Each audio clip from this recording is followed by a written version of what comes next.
Today, I'm sharing a topic close to my heart: how to become fluent in English. Learning a language isn't just about memorizing grammar rules or building a vocabulary list. It's a journey that requires consistency, practice, and passion. Whether you're starting from scratch or stuck at an intermediate level, this story will guide you step by step with practical tips, relatable struggles, and real solutions. Imagine this. Fluency is like building a house. First, you need a solid foundation, the basics. Then comes the framework, daily habits. Finally, you'll decorate it with unique touches, personal flair, and expression. Through this story, I'll introduce a boy named Alex who dreams of becoming fluent in English. His journey, struggles, and strategies will feel just like talking to a friend. You'll see how Alex, step by step, became confident in his English-speaking skills, and you can follow the same path. Now let's dive into Alex's story, where you'll find inspiration and actionable tips woven into his everyday life. The story. "Hi, my name is Alex," he started, his voice trembling slightly. "Today I'm sharing my story about learning English.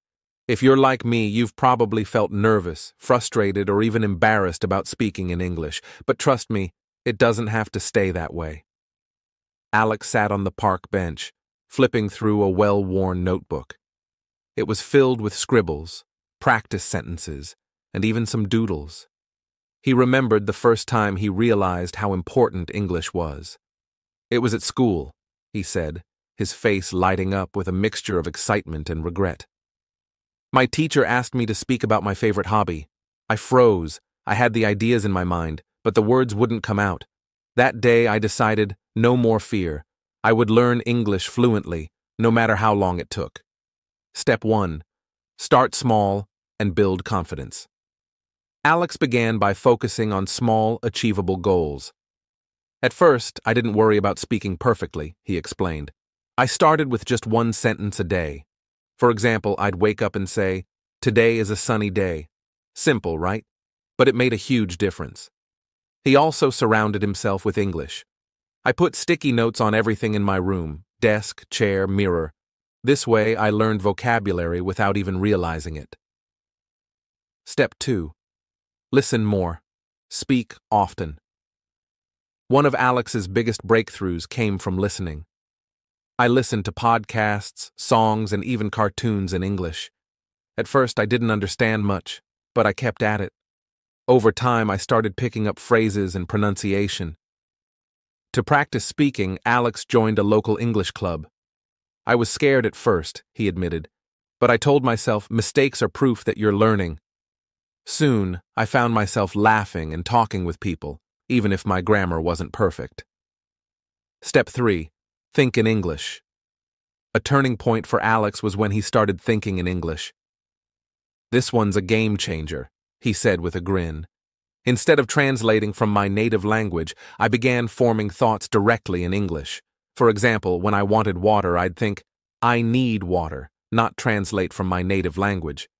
It felt weird at first, but became natural over time." Step 4. Learn from mistakes. Alex laughed as he remembered some of his funniest mistakes. "Once I said, 'I am boring,' instead of 'I am bored.' My friend replied, 'Yes, you are.' But instead of feeling embarrassed, I learned from it. Mistakes are great teachers." Step 5. Use technology and resources. "I love apps," Alex said, holding up his phone. "There are so many tools out there: Duolingo, YouTube tutorials, and language exchange apps. My favorite was recording myself speaking and then listening to it. It helped me catch my mistakes and improve." Step 6. Practice daily and stay consistent. Consistency was Alex's secret weapon. "Even on busy days, I'd spend at least 10 minutes practicing English," he shared. "Some days I'd read a short article. Other days I'd watch a video or practice speaking with a friend." Step 7. Immerse yourself. Alex's biggest leap came when he started immersing himself in English. "I set my phone and social media to English," he explained. "I also started journaling in English. Writing down my thoughts helped me improve both my vocabulary and confidence. Step 8. Celebrate progress. Finally, Alex stressed the importance of celebrating small victories. Every time I learned a new word or had a successful conversation, I'd treat myself, maybe a chocolate or an extra episode of my favorite English show. Developing a habit of learning. Here's the thing, Alex said, imagining he was giving advice to a group of friends. Fluency doesn't come from one big effort. It's the result of tiny, consistent actions over time. Think of it like planting a tree. You water it a little every day, and eventually it grows tall and strong. One of Alex's habits was dedicating specific times each day to English. Morning was for listening. While I got ready or had breakfast, I'd play an English podcast or news program. During lunch breaks, I'd chat with my language partner or practice speaking in the mirror. Evenings were for reading, whether it was a short story or just the subtitles on a show. The power of reading aloud. Reading aloud became one of Alex's favorite practices. When you read aloud, you train your mouth and your brain to work together, he explained. It's like exercising your speaking muscles. At first, he felt silly doing it, but over time, Alex noticed his pronunciation improving. I'd pick simple articles or dialogues from my favorite shows and read them out loud. I'd even mimic the character's tone and accent. It made learning so much fun. Building a supportive environment. Another thing Alex emphasized was the importance of a supportive environment. I surrounded myself with people who encouraged me, he said. Whether it was my English club friends, my language partner, or even my family cheering me on, their support kept me motivated. Alex also avoided negativity. There will always be people who criticize or laugh at your mistakes. Ignore them. Focus on those who uplift you and believe in your potential. Expanding vocabulary. Through context. Instead of memorizing long lists of words, Alex focused on learning vocabulary and context. I'd pick up phrases from conversations, movies, or books, he shared. For example, instead of just learning the word delicious, I'd learn how to use it. This cake is delicious. It made the words stick in my memory. He also kept a small notebook where he jotted down new words and expressions. Every week, I'd review my notes and try using those words in sentences. The more I used them, the more natural they felt. Overcoming the fear of speaking. I'll be honest, Alex said. The hardest part was speaking in front of others. I was so afraid of making mistakes or being judged. To overcome this, Alex started small. He practiced with friends who were patient and understanding. We'd have short conversations in English, and they'd correct me gently when needed, he said. He also started speaking to himself. I'd look in the mirror and talk about my day or describe what I was doing. It felt awkward at first, but it helped me build confidence. Eventually, Alex took the leap and began speaking with strangers. Ordering food at a cafe, asking for directions, or chatting with tourists. All these small interactions added up, he explained. And guess what? Most people were kind and encouraging. They appreciated my effort to communicate in English. Staying motivated during challenges. There were days when Alex felt stuck, like he wasn't improving. It's normal to hit a plateau, he said. But the key is to keep going. Remind yourself why you started and focus on the progress you've already made. To stay motivated, Alex set small rewards for himself. After a month of consistent practice, I treated myself to a new book in English, he shared. It kept me excited about learning. He also found inspiration in success stories. Hearing about others who became fluent reminded me that it's possible for me too, Alex said. The joy of expressing yourself. Finally, Alex reflected on the ultimate reward of fluency, the ability to connect with others. English opened so many doors for me, he said. I made friends from different countries, explored new cultures, and even got a better job. But more than that, Alex cherished the joy of expressing himself.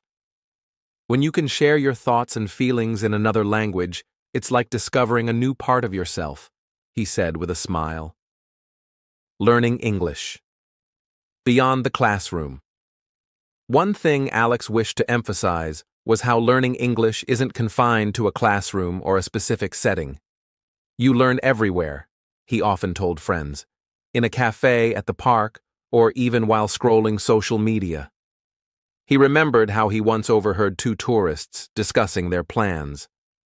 "I didn't mean to eavesdrop," he said, chuckling, "but their accents and expressions fascinated me. I picked up phrases like, 'What's your take on this?' and 'Let's play it by ear.'" Alex realized that real-life conversations were full of expressions and slang that weren't taught in books. "That's why exposure is so important," he explained. "The more you listen, the more natural your speaking becomes." Making English fun and personal. For Alex, making English a part of his daily life wasn't just about discipline, it was also about creativity. "I'd write short stories in English, even if they didn't make much sense," he said. "It was my way of practicing vocabulary and grammar while having fun." He also created a playlist of his favorite English songs. "I'd sing along, even if I got the lyrics wrong at first," he said with a laugh. Music is such a powerful tool for learning pronunciation and rhythm. Movies and TV shows became another favorite resource. "I'd watch with subtitles at first, then gradually without them," Alex explained. "And if I didn't understand a scene, I'd rewind and watch it again.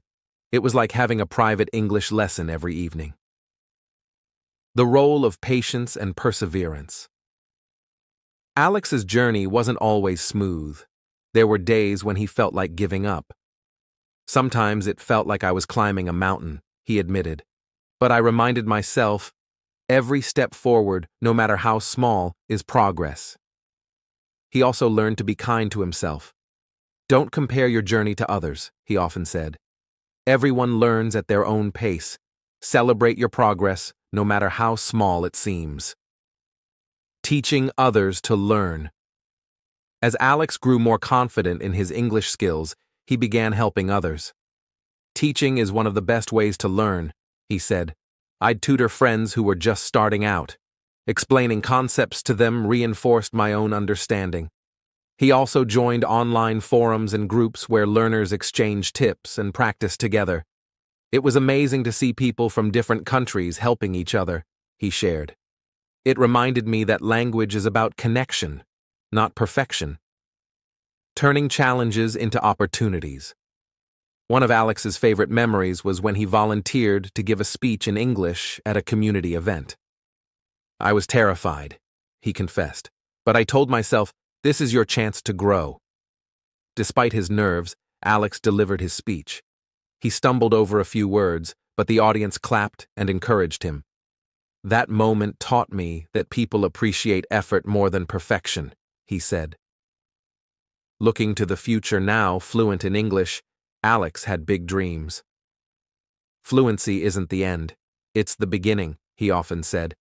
"It opens doors to new opportunities, experiences, and friendships." He planned to travel, write a blog about his journey, and even help others achieve fluency. "If I can do it, so can you," he said.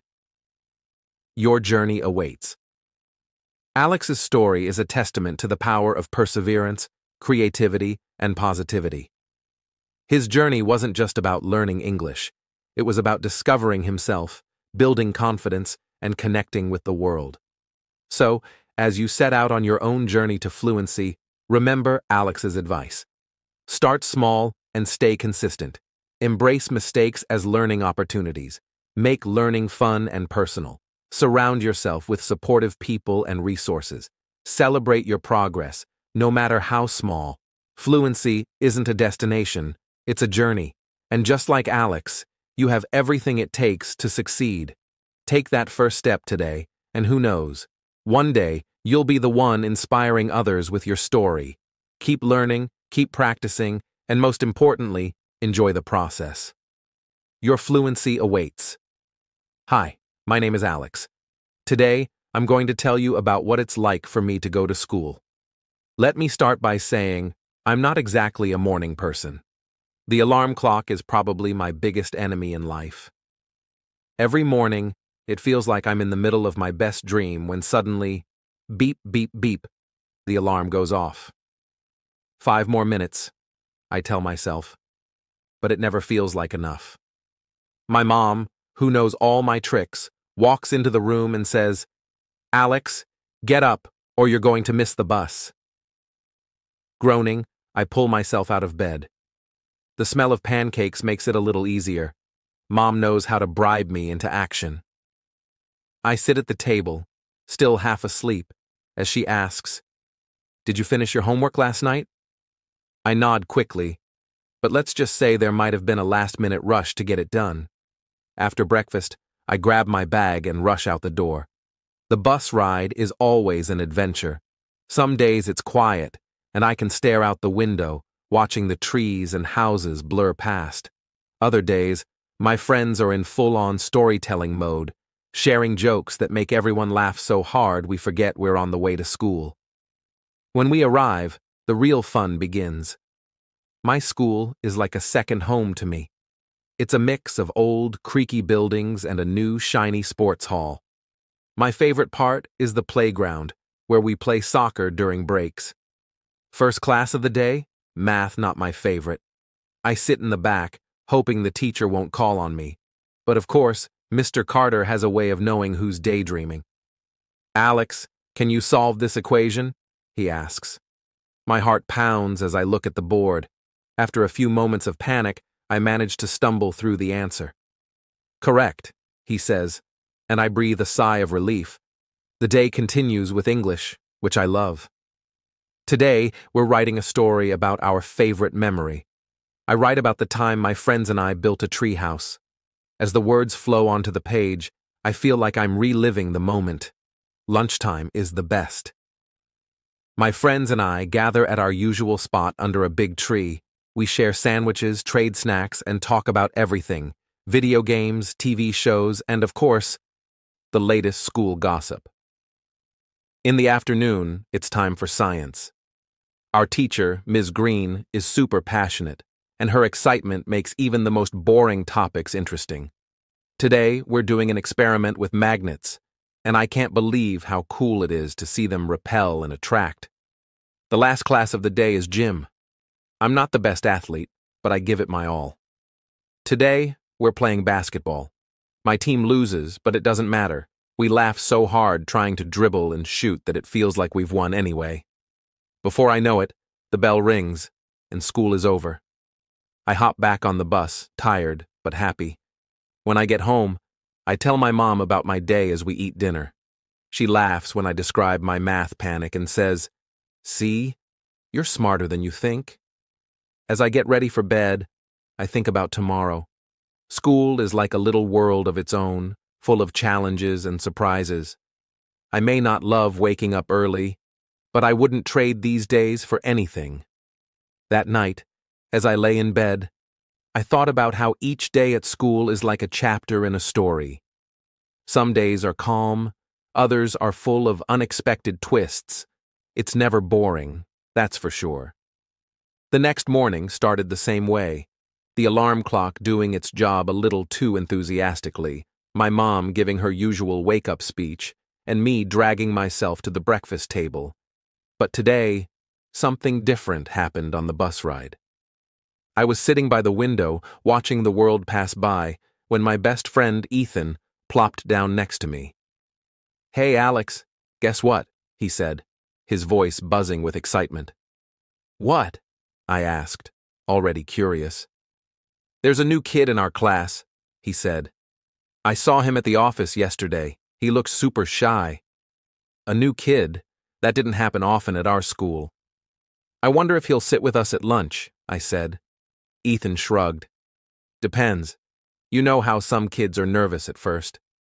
When we got to school, the day started like usual.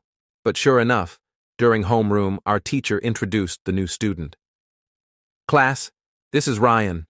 He just moved here, so let's make him feel welcome." Ryan gave a small wave, looking like he wanted to disappear. I remembered how nervous I was on my first day of school, so I decided to be the one to say hi. At recess, I found Ryan sitting alone on a bench near the soccer field. "Hey Ryan," I said, walking over. "I'm Alex. Want to join us for a game?" He hesitated, but then nodded. It turned out Ryan was an amazing soccer player.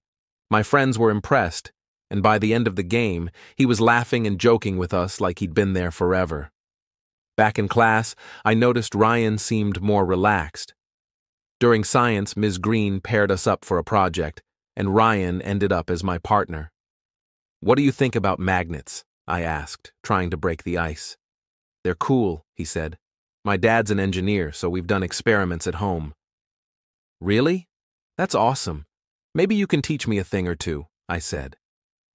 We worked together to build a magnetic car for our project. By the time we finished, it was the fastest in the class. "Looks like we make a good team," I said, and Ryan smiled. At lunch, Ryan joined us under the big tree. My friends welcomed him like he'd been there all along. We talked about favorite foods, hobbies, and even funny moments from class. Ryan told us about his old school where he'd been part of a robotics club. Ethan's eyes lit up. "You've got to join the club here. We need someone who knows their stuff." Ryan grinned. "Maybe I will." The rest of the day flew by. During gym, Ryan surprised us all by dunking a basketball during practice. Even our gym teacher, Mr. Anderson, was impressed. "Looks like we've got a star athlete in the making," he said. By the time the final bell rang, Ryan didn't look like the shy kid who had walked into class that morning. He was smiling, joking, and high-fiving everyone on the way out. As we rode the bus home, Ethan and I agreed it was a great day. "Ryan's cool," Ethan said. "Glad we made him feel welcome." "Yeah," I said, thinking about how much easier school is when you have friends to share it with. That evening, I told my mom about Ryan. She smiled and said, "It's nice that you reached out to him. Remember, everyone needs a friend, especially on their first day." As I lay in bed, I felt proud of how the day had gone. School isn't just about math problems and science experiments. It's also about the people you meet and the memories you make together. The next morning, I woke up a little earlier than usual. Maybe, just maybe, school wasn't so bad after all. The next day at school felt different. Ryan was already blending in, and it seemed like he was fitting right into our group. At the bus stop, he waved at me and Ethan like we'd been friends forever. As soon as we got to school, Ryan had news for us. "Hey guys, guess what? I talked to the robotics club advisor yesterday. They're doing a big competition soon, and they said I could join." "That's awesome," I said. Ethan chimed in, "You'll have to teach us all the cool stuff you know about building robots." The first class of the day was history, which honestly is not my favorite. Mrs. Parker was going on about ancient civilizations, and I was doodling in my notebook when Ryan leaned over and whispered, "This reminds me of a show I watched about ancient Egypt." "What show?" I whispered back, curious. "It's called Secrets of the Pharaohs. It's all about how they built the pyramids." "Cool," I said, suddenly more interested in pyramids than ever. At lunch, Ryan brought something new to the table, literally. He opened his lunchbox to reveal a stack of homemade sushi. "Whoa," Ethan said, eyes wide. "Did you make that?" Ryan laughed. "No, my mom did. She's a chef." "Your mom's a chef?" I asked, impressed. "No wonder you brought the fanciest lunch here." Ryan shrugged. "She loves cooking. It's her way of making sure I never miss home too much." That got me thinking about how important family is. "Your mom's cool," I said. "My mom makes great pancakes, but sushi? That's next level." The afternoon brought us back to the science lab. Ms. Green announced we'd be starting a new project, building bridges out of popsicle sticks. "Your bridge will be tested for strength," she said. "The team with the strongest bridge wins a prize." Ryan and I teamed up again. "I've done something like this before," he said. "The key is to use triangles in the design. They're the strongest shape." "Triangles, got it," I said, feeling confident with Ryan on my team. We sketched out a design and started building. By the time the bell rang, our bridge wasn't finished, but it looked solid. Ryan grinned. We're definitely winning this. The last class of the day was art, which is my favorite. Our teacher, Mrs. Kim, asked us to draw something that made us happy. I drew the soccer field where we played during recess. Ryan sketched a robot, which didn't surprise me. When Mrs. Kim saw his drawing, she said, "That's incredible, Ryan. You've got a real talent." Ryan beamed, and I couldn't help but feel happy for him. When school ended, Ryan, Ethan, and I hung out by the bus, talking about the bridge project and how we'd spend our weekend. Ryan mentioned a park nearby where he used to fly kites with his dad. "I still have the kite," he said. "We should go there sometime." As I got off the bus and walked home, I felt like something had changed in the past 2 days. School wasn't just a place to learn about history or science. It was where friendships grew, where new memories were made, and where every day brought something unexpected. At dinner, I told my mom about the bridge project. She smiled and said, "Sounds like you and Ryan make a great team." "Yeah, we do," I said. "He's really smart, and he's already teaching me a lot." That night, as I got ready for bed, I thought about how much fun school could be when you have good friends by your side. I couldn't wait to see what tomorrow would bring. The next morning, I felt a strange sense of excitement as I got ready for school. It wasn't because of a test or a special event. It was the thought of seeing my friends and working on the bridge project with Ryan. The bus ride to school was lively as usual. Ethan was already talking about some new video game he wanted to play over the weekend, and Ryan was sharing tips for making our bridge even stronger. "We should test the weight distribution," he said. "That's what my dad always says about structures." When we got to school, the morning started with math class. Mr. Thompson handed out a quiz, and I groaned inwardly. Math quizzes weren't my strong suit. But as I worked through the problems, I remembered something Ryan had said the day before about looking for patterns. Surprisingly, it helped. After the quiz, I leaned over to Ryan.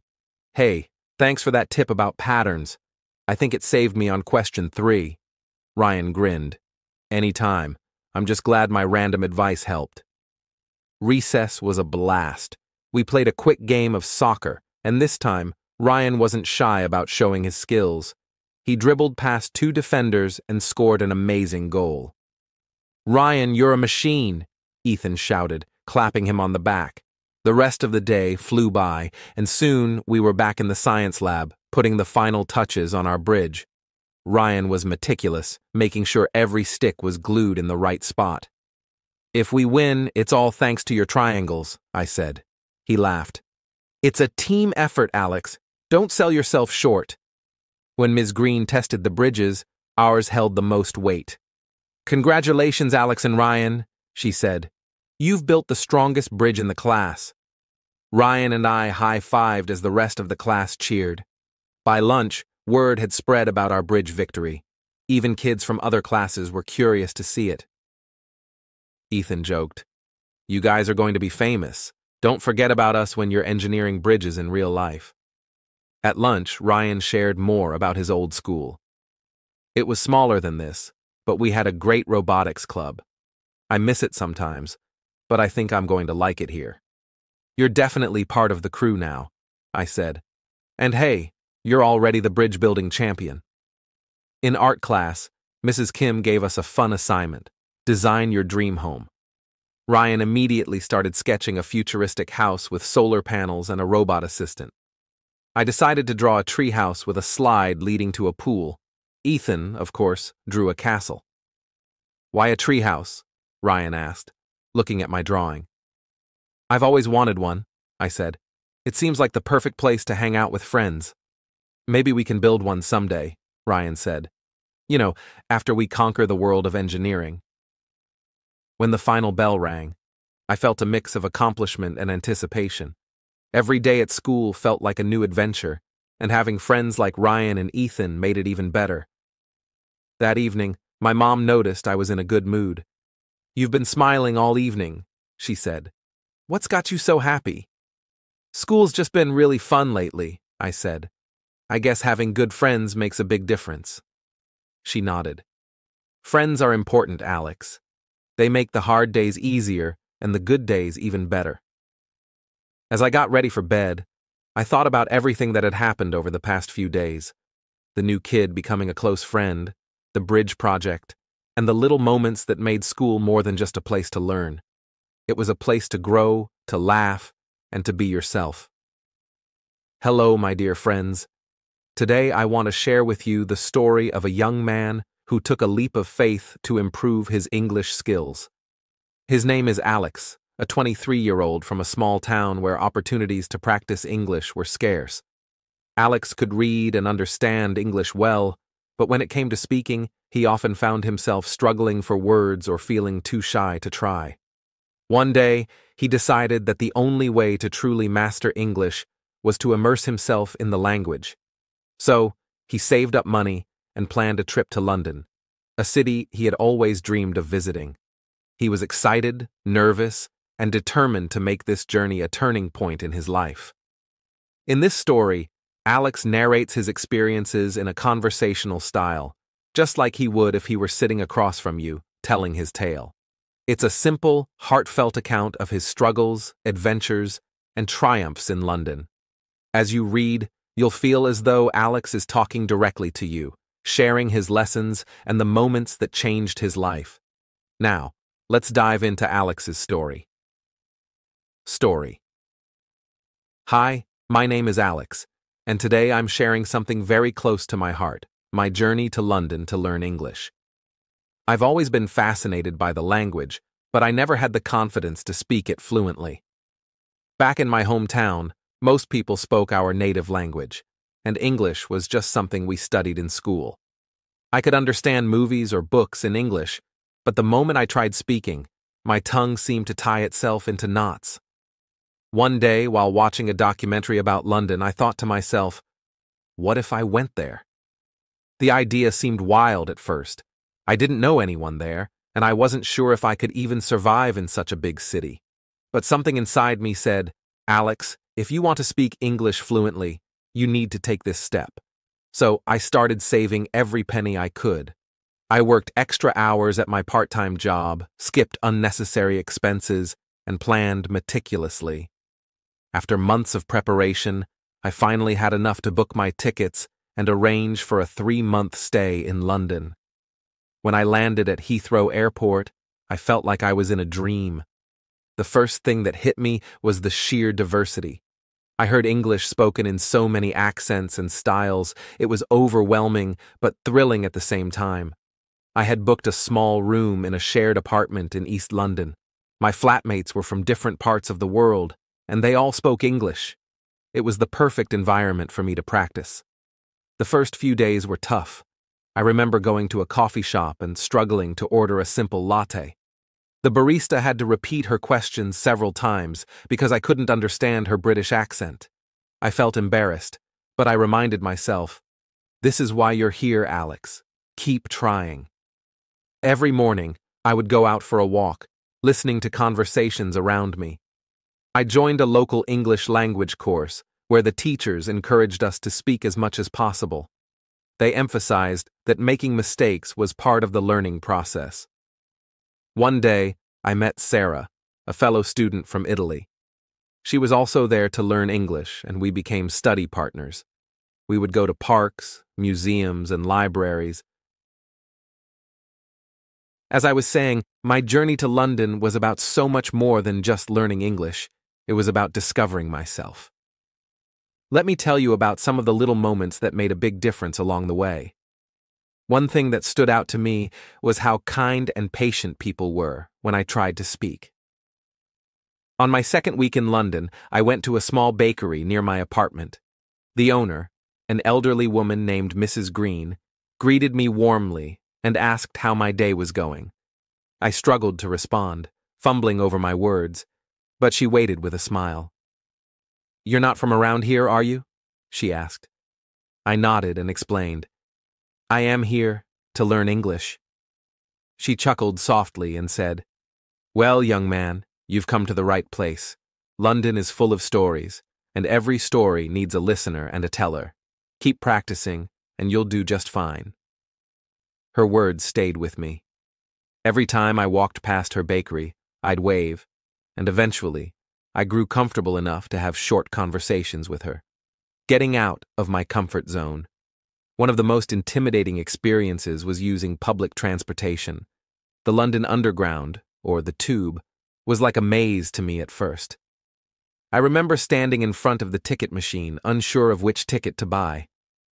A man in a suit noticed my confusion and offered to help. "Where are you heading?" he asked. I go to Oxford Circus," I stammered. He smiled and guided me through the process, even giving me tips on how to navigate the tube map.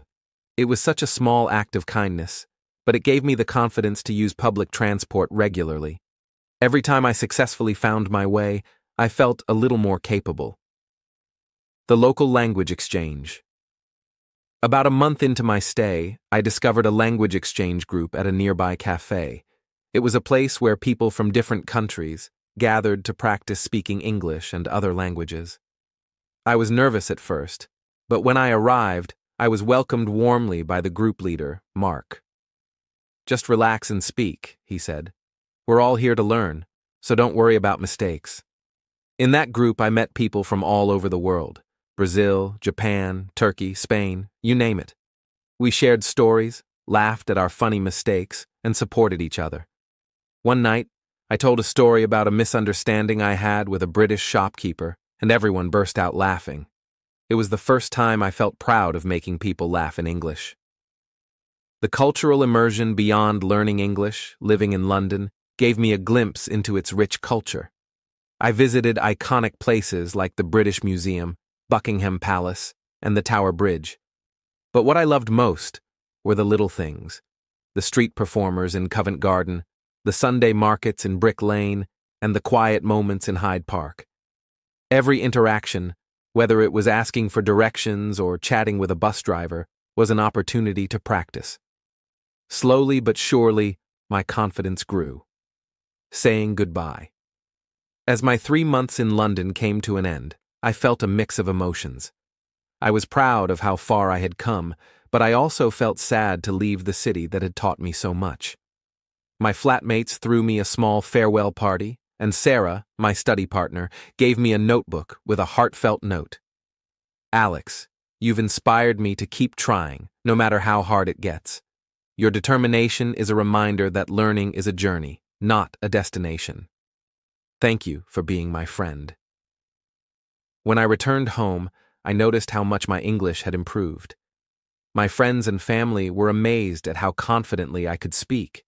But more importantly, I had gained a sense of independence and resilience that went beyond language skills. The lessons I learned: immerse yourself. Surround yourself with the language you want to learn. Even if you can't travel, listen to English music, watch movies, and talk to people online. Don't fear mistakes.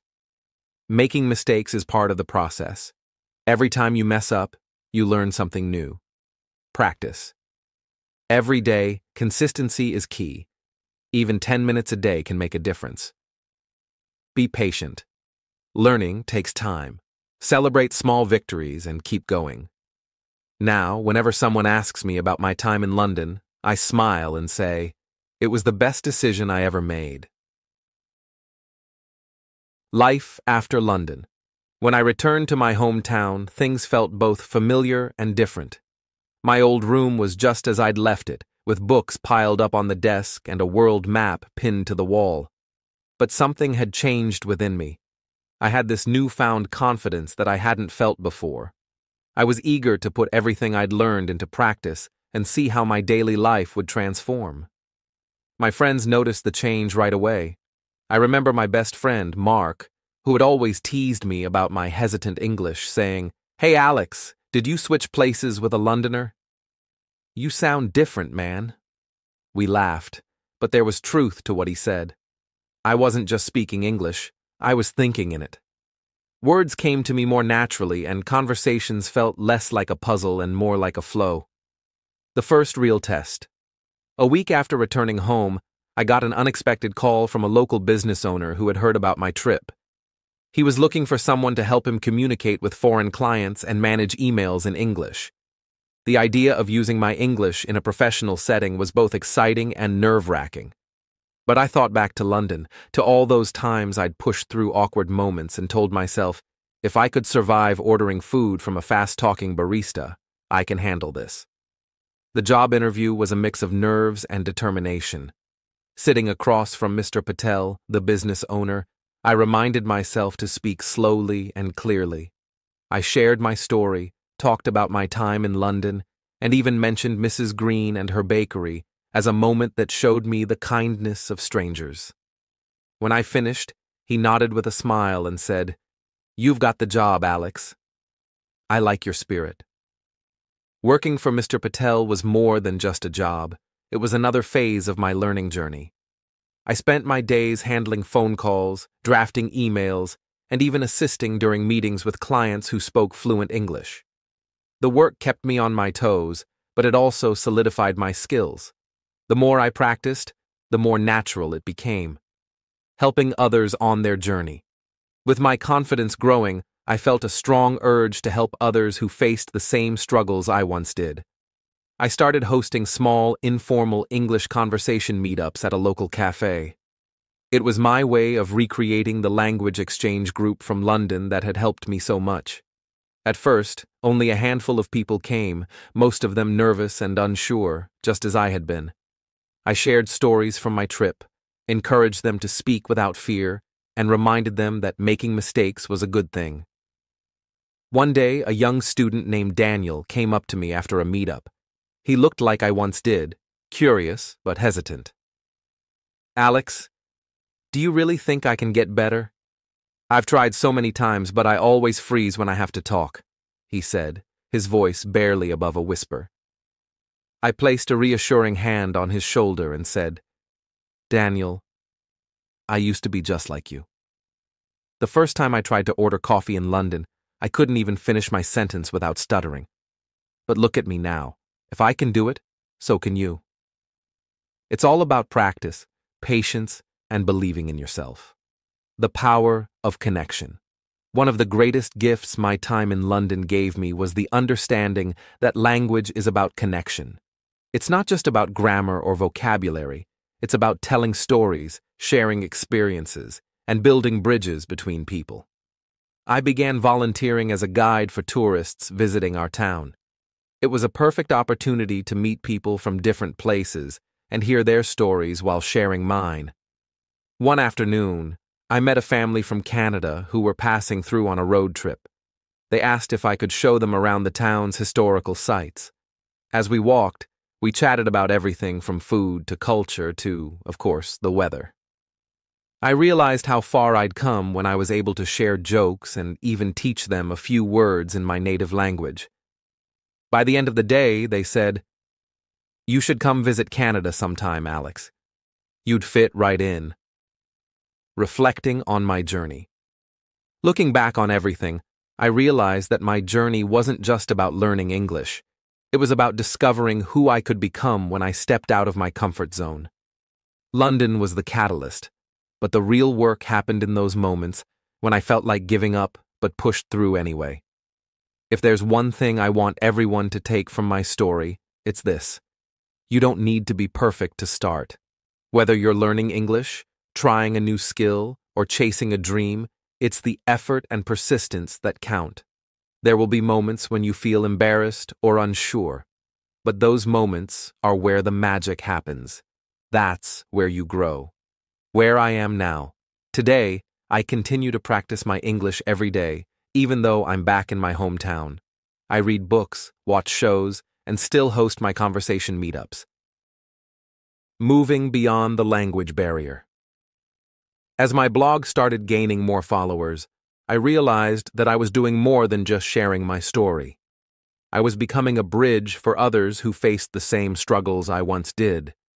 People from different parts of the world, each with their own dreams and challenges, began reaching out to me. They asked questions, shared their fears about learning English, and sought advice on how to improve their speaking skills. This was something I had never imagined when I first stepped foot in London.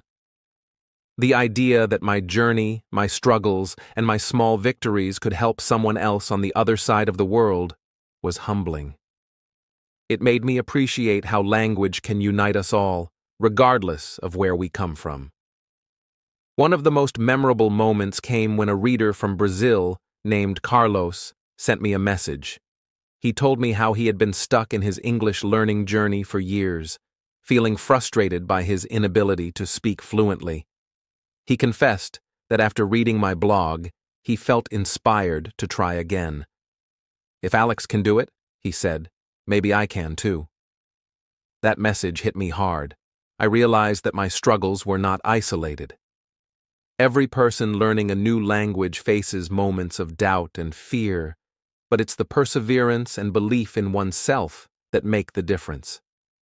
Carlos's words reminded me that we are all in this together, and that sharing our experiences, no matter how small, can help others break through their barriers. Becoming more than just a language learner. Over time, my approach to learning English evolved. I stopped focusing so much on the mistakes and the fear of sounding incorrect. Instead, I embraced the process. I started learning not just the words, but the stories, the history, the culture behind the language. The more I understood the context, the more natural my English became. It was no longer just about speaking fluently. It was about understanding and connecting. One weekend, I decided to take a trip to Oxford to visit the university and immerse myself even more in the history of the English language. Walking through the ancient halls and hearing the stories of great writers and thinkers who had walked those same paths made me feel like a part of something bigger. It wasn't just about me and my journey anymore. It was about joining a long tradition of people who had used this language to tell stories, to inspire, and to learn. At that moment, I realized that learning English wasn't just a practical skill. It was a lifelong journey that would continue to shape my life. Whether I was reading a book, watching a film, or having a conversation, I was continuously expanding my understanding of the world. And the more I learned, the more I wanted to share with others. The power of teaching and giving back. Eventually, I took another step in my journey by becoming a part-time English tutor. I never thought I'd be in a position to teach someone else, but life has a funny way of surprising you. The first student I worked with was a young woman named Anya, who had moved to our town from Russia. She was shy, unsure of her abilities, and terrified of speaking in front of anyone. I remembered how it felt to be in her shoes, how I had once feared making mistakes in front of others. I shared my own experiences with her, explaining how I had struggled in London, how I'd embarrassed myself countless times but always pushed through. Slowly but surely, Anya began to find her voice. She made small improvements every week, building up her confidence. We laughed at the awkward moments, but we also celebrated every step forward. Teaching was an incredibly rewarding experience. Not only did I get to help someone else find the confidence to speak English, but I also realized how much I had learned over the years. The process of explaining concepts to someone else reinforced my own knowledge, and I started noticing the progress I had made as well. A global community of learners. As my network of students and blog followers grew, I began to see a pattern. The struggle of learning English wasn't limited to one country or culture. It was a universal experience. I received messages from people in all corners of the world: China, India, Germany, Egypt, each person facing similar challenges, but all determined to improve. This realization made me want to create a space for people to come together and support each other. I started hosting online group lessons and forums where learners could meet, practice, and share their experiences. The group quickly became a tight-knit community, offering encouragement, resources, and advice. People from different backgrounds found common ground in their shared desire to learn and grow. I also began collaborating with other language learners and teachers worldwide, offering free webinars and online workshops. We created a space where people could practice speaking, ask questions, and get real-time feedback. The global reach of these sessions made me realize just how connected we all were, despite the different languages we spoke. Language was no longer a barrier, it was a tool that united us all. Moving forward. Now, as I continue to help others with their English journey, I remember my own path, the mistakes, the fears, the doubts, but also the triumphs, the moments of growth, and the friendships I made along the way. Each step of this journey has been filled with lessons that go beyond language. It's taught me patience, perseverance, and the importance of supporting one another. I've come to understand that learning a language isn't just about mastering grammar or vocabulary. It's about the willingness to communicate, to connect, and to be open to new experiences. Whether I'm writing a blog post, giving a lesson, or having a conversation with a friend, I realize that I'm still on the journey, and that's what makes it exciting. So, to anyone who is reading this, whether you're just starting out or you've been learning for years, remember this: you are not alone. Your journey may be filled with ups and downs, but every step you take brings you closer to fluency. Don't be afraid to make mistakes, because it's in those moments that you learn the most. And most importantly, keep pushing forward. London, with all its history and charm, taught me one important lesson. The only way to truly fail is to give up. So go ahead, take the next step. Embrace the journey, and you'll find that the world opens up in ways you never imagined. And who knows? Maybe one day you'll be the one sharing your story with someone else, just like I've shared mine with you.